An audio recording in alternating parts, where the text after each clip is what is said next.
US trade deal के खिलाफ मंदसौर में उत्तर प्रदेश के राष्ट्रीय सचिव पहुंचे। भारत पाकिस्तान के युद्ध पर की टिप्पणी। मंदसौर कृषि उपज मंडी के बाहर 15 दिनों से किसान न्याय सत्याग्रह किया जा रहा है।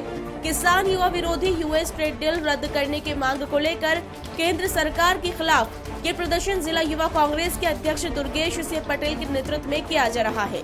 शनिवार को किसान न्याय सत्याग्रह के प्रदर्शन के दौरान कांग्रेस के राष्ट्रीय सचिव एवं उत्तर प्रदेश के सह प्रभारी सत्यनारायण पटेल पहुंचे। हेलीकॉप्टर से हवाई पट्टी पर और जहां से वाहनों के माध्यम से प्रदर्शन में शामिल हुए, जहां पर बताया कि देश की सरकार ने ट्रेड डील के कारण किसानों के साथ धोखा किया है। उसके विरोध में युवा कांग्रेस के साथ मिलकर किसान सत्याग्रह किया जा रहा है। भारत और पाकिस्तान के युद्ध पर भी टिप्पणी करते हुए बताया कि जो 56 इंच का सीना था अब वह सुकड़कर 36 इंच का हो गया है।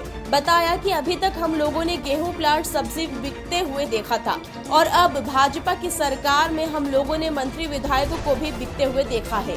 धरना प्रदर्शन के दौरान विधायक विपिन जैन, कांग्रेस जिला अध्यक्ष महेंद्र सिंह गुर्जर सहित बड़ी संख्या में कांग्रेस के कार्यकर्ता नेता मौजूद थे। जो देश की सरकार ने ट्रेड डील की है, किसानों के साथ जो धोखा किया है, उसके विरोध में यूथ कांग्रेस ने और समस्त वरिष्ठ कांग्रेस जन, जिला कांग्रेस के हमारे विधायक जी और समस्त संगठन के लोगों ने मिलकर जो धरना सत्याग्रह लगातार दिया है, उसके समर्थन में मैं आया। और देश की सरकार ने हर जगह धोखा दिया है किसानों के साथ, और प्रदेश की सरकार भी वही कर रही। इनका कथनी और करनी में जो अंतर है, उसको लेकर हम और हमारा संगठन यूथ कांग्रेस का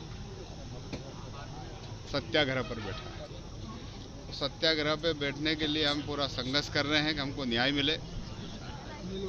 तो देश की जो वर्तमान में सरकार है, वो पूरे देश के मतदाता को बेचने का काम किया और देश की जनता को बेचने का।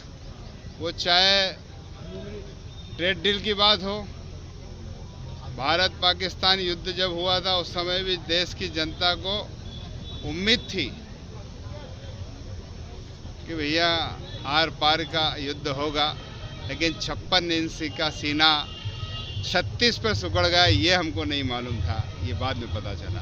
और 125 करोड़ जनता ने जिनको चुना, उसका फैसला देश के प्रधान ने लेना था। वो फैसला अमेरिका के राष्ट्रपति ले रही है। दुर्भाग्य हमारे लिए, देश आज़ादी के बाद अगर प्रजातंत्र में सबसे बड़ी किसी सरकार में फैसले ऐसे हुए, उसको लेकर हम संघर्ष कर रहे हैं और किसानों के लिए संघर्ष कर रहे हैं। भाई ये चरणबद्ध तरीके से आगे अभी यहाँ है, देश प्रदेश में 2 जगह है, फिर आने वाले समय में जिले लेवल पे, जिले से देश लेवल तक, प्रदेश लेवल तक संघर्ष जारी। और हमारे राष्ट्रीय नेता आदरणीय राहुल गांधी जी, आदरणीय खड़गे जी, आदरणीय प्रियंका जी हर मुद्दे पर, इस मुद्दे पर लोकसभा में भी और सड़क से लेकर संसद तक संघर्ष कर रहे हैं। सांसदों को कुछ भाजपा में सदस्य ले गई। देखो, जो कुल मिला के बात यह है कि हमने सब्जी बेचते हुए देखा है, सब्जी बिकते हुए देखा, अनाज बिकते हुए देखता, मकान, दुकान, जमीन जायदाद बिकते हुए देखा। लेकिन भारतीय जनता पार्टी के संगठन की, देश की सरकार में विधायक और मंत्री बिकते हुए हमने देखा। ये दुर्भाग्य है, कभी ऐसा नहीं होना था प्रजातंत्र में। जो हो रहा है ये चिंता का विषय है। ये संविधान पर खतरा है, ये हमारे मौलिक अधिकार पर खतरा है और हमारे मताधिकार पर खतरा है और हमारे प्रजातंत्र पर खतरा है। इसको लेकर जो आज जो हो रहा है, जो दल बदल जो भी कर रहे हैं, या तो दबाव में कर रहे हैं, या धनबल पर कर रहे हैं, या सत्ता बल पर कर रहे हैं, और उसका परिणाम आने वाले दिन में जनता दिखाएगी। ये भारतीय जनता पार्टी की सरकार 73 और 74वें संविधान संशोधन जो हुआ, जो भी जिसका जिक्र किया कि हम महिला बिल ला रहे हैं, ये ला रहे हैं, बड़े बड़े ढिंढोरे बैठे, राजीव गांधी ने लोकसभा में पास किया था।